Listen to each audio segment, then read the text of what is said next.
धन सतगुरु तेरा ही आसरा। बेल आइकन का बटन दबाकर चैनल को सब्सक्राइब करें। बीबी राम देवी सच्चे पातशाह जी की अपार रहमत के एक अनोखे खेल का अपने पत्र के द्वारा इस प्रकार वर्णन करती है।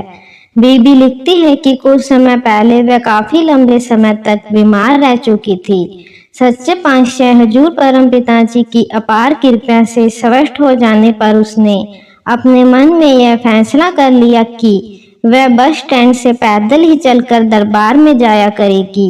एक दिन उसने हजूर महाराज जी के चरणों में इस संबंध में प्रार्थना की, हे सच्चे पातशाह जी, मुझे यह आज्ञा दे दो।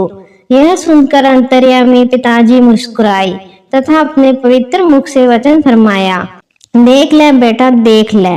है तो बहुत ही मुश्किल, परंतु वह बोली बीबी कुल मालिक के राज को न समझ सकी तथा हजूर के इलाही वचन काटते हुए कहने लगी, नहीं पिताजी, डेरे तक मैं पैदल ही चलकर आया करूंगी। उसी दिन से वह जब भी सतगुरु जी के दर्शनों के लिए दरबार में आती, शहर के बस स्टैंड से ही पैदल ही चलकर आती। जून 1992 के पहले रविवार की बात है। हजूर सच्चे पातशाह जी उस दिन डेरा सच्चा सौदा बरनावा यूपी में सत्संग के लिए गए हुए थे।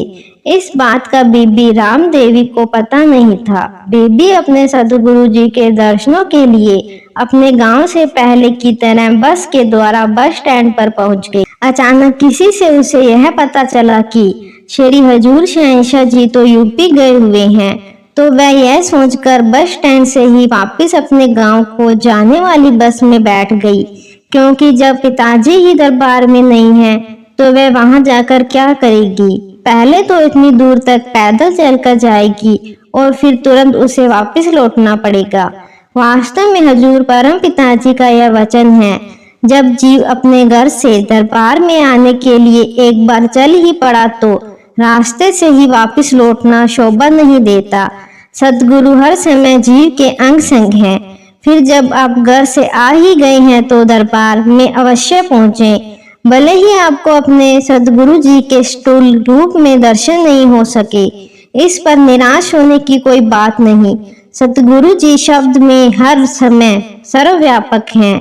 इसलिए जो भी जीव अपने सतगुरु के दर्शनों की सच्ची तड़प लेकर यहाँ आ गया, चाहे उसे किसी भी कारण से अपने प्यारे मुर्शिद के दर्शन नहीं हो सके, तो उसका यहाँ आना निष्फल नहीं है, बल्कि सतगुरु जी के दरबार में उसकी बकायदा हाजिरी स्वीकार होती है। बीबी राम देवी यहाँ दरबार में न आकर बस स्टैंड से ही वापस बस में बैठ गई तथा अपने गांव खुइया मलकाना की टिकट कटवा ली। बीबी लिखती है कि सच्चे पातशाह जी ने कोई ऐसा अजीब खेल रचा कि न तो उसे अपने गांव के बस स्टॉप का पता चला और न ही कंडक्टर ने बस को वहां पर रोका। हालांकि वहां की टिकट भी उसने समय काट कर दी थी और न ही वह बस कोई नॉन स्टॉप थी। अचानक कंडक्टर को भी कोई भूल लग गई। वहां से 5 किलोमीटर आगे जाकर लिलिया वाली बस स्टॉप पर बस रुक गई। यह देखकर बीबी को बड़ी हैरानी हुई कि अब वह इतनी गर्मी में 5 किलोमीटर कैसे चलकर जाएगी।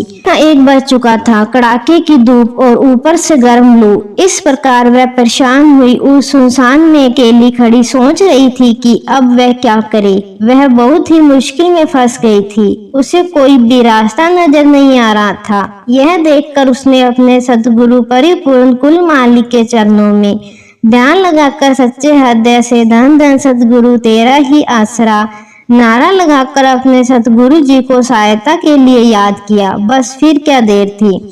इधर तो उसने सच्चे मन से अपने मालिक को पुकारा और उधर जट से ही सर्वसम्मत पूज्य हजूर पिताजी साक्षात मौजूद स्वरूप में प्रकट हो गए। शहंशाह जी ने मुस्कुराते हुए फरमाया, बेटा देख ले, दरबार तक पैदल जान तो डर गई सी, हुन जावेंगी फिर पैदल ही वापस आवांगी। पिताजी के दर्शन ਤਾਂ होने नहीं ਅਤੇ ये सोच के बस विच बैठ गई। पर ਹੁਣ ਤਾਂ ਤੈਨੂੰ ਇੰਨੀ सख्त गर्मी ਤੇ कड़कती धूप विच 5 किलोमीटर पैदल जाना ही पवेगा। इस पर बीबी राम देवी ने अपनी गलती के लिए अपने सतगुरु पूज्य हजूर पिताजी से क्षमा मांगी तथा मदद के लिए प्रार्थना करते हुए कहा, हे सच्चे पातशाह जी, इस सुनसान में मुझे केवल आप जी का ही सहारा है।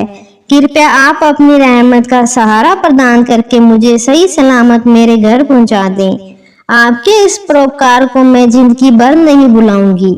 पूज्य हजूर पिताजी ने बीबी राम देवी को अपने इलाही दर्शनों का सहारा प्रदान किया तथा उसके गांव तक उसके साथ गए।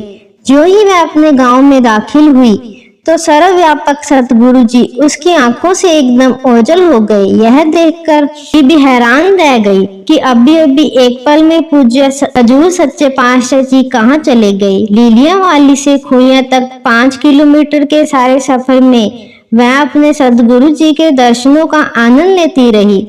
उसे गांव तक आते न तो सफर का पता चला और न ही सख्त गर्मी, तेज धूप व गर्म लू का कोई ख्याल तक आया। वह तो अपने सदगुरु सामत दातार जी के साथ साथ ऐसे भागती हुई चली गई थी जैसे कि किसी गाड़ी में सवार हो।